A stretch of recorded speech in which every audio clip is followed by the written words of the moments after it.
लाभार्थी की समृद्धि मोदी की गारंटी अभियान के तहत लोकसभा चुनाव में एनडीए के लिए अब की बार 400 पार के लक्ष्य के साथ लोकसभा चुनाव में 400 से अधिक सीटों की जीत के लिए बीजेपी के पदाधिकारी और जनप्रतिनिधि अलग अलग क्षेत्र में पहुंचकर केंद्र शासन और राज्य शासन की योजनाओं के लाभार्थियों से मिल रहे हैं और उनसे जानकारियां ले रहे हैं। इसी कड़ी में भाजपा के इंदौर नगर अध्यक्ष गौरव रणदीवे शहर के कमाटीपुरा क्षेत्र में पहुंचे, जहां विधानसभा क्षेत्र क्रमांक 3 के कई पदाधिकारी उनके साथ देखे गए।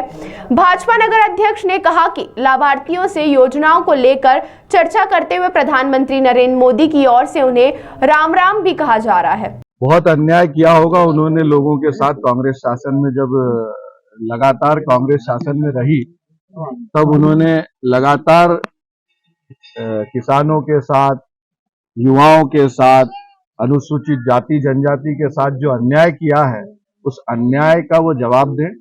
जो लोगों को, दलित, शोषित, पीड़ित, वंचित समाज को उन्होंने लगातार इस भारत में विकसित नहीं होने दिया, लोगों का विकास नहीं होने दिया, उसका वो जवाब दें पहले तो मध्य प्रदेश में आने से पहले। और उसके साथ साथ पश्चिम बंगाल में जो उनकी एनडी अलायंस की सरकार है, जिसमें ममता बनर्जी भी उनके साथ है, एक दलित परिवार को लगभग 50 से अधिक हमारी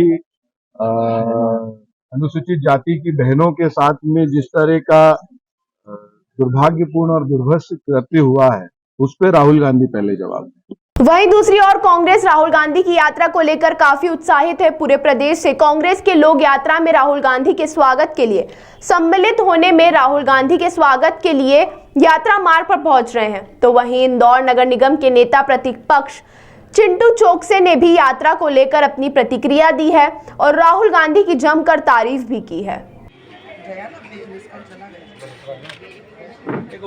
फिर से मैं रिपीट करता हूँ, फिर से रिपीट करता हूँ। मोदी जी ने हमको वहाँ तक तो पहुँचाई ना, हमारी कोई पहचान नहीं थी।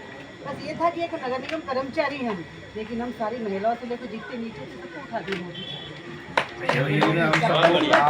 मोदी जी आपका। देखिए, राहुल गांधी हमारे देश का दूसरा गांधी है, दूसरा महात्मा गांधी है।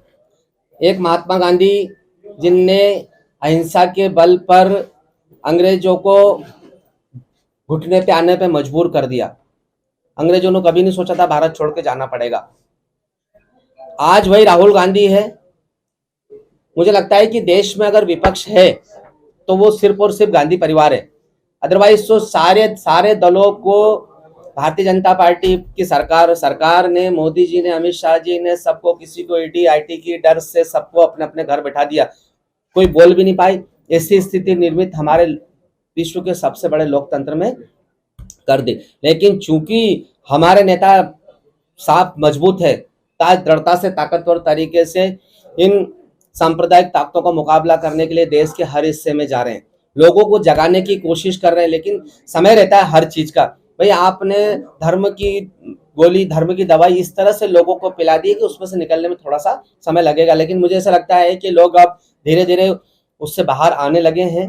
लोगों को विकास सबसे बड़ा मुद्दा दिखता है, बेरोजगारी सबसे बड़ा मुद्दा दिखता है, और देश में अमन चैन रहे, इसी को लेकर आदरणीय राहुल जी निकले हैं न्याय यात्रा पे, कि वो देश की जनता से चाहते हैं कि देश की जनता न्याय करे, देश की जनता जो सच है उसका साथ दे। इसी को लेकर हमारे नेता पहले पैदल गाड़ियों से लोगों के बीच में जा रहे हैं, लोगों से बातचीत कर रहे हैं, सरकार की नाकामी को बताने की कोशिश कर रहे हैं, और निश्चित ही आज नहीं कल उनका मिशन सफल होगा। और जिस तरीके से हमारे देश में लोग राम राज की कल्पना करते हैं, जब तक ये भारतीय जनता पार्टी की सरकार नहीं हटेगी, जब तक हम रावण राज से मुक्त नहीं हो सकते।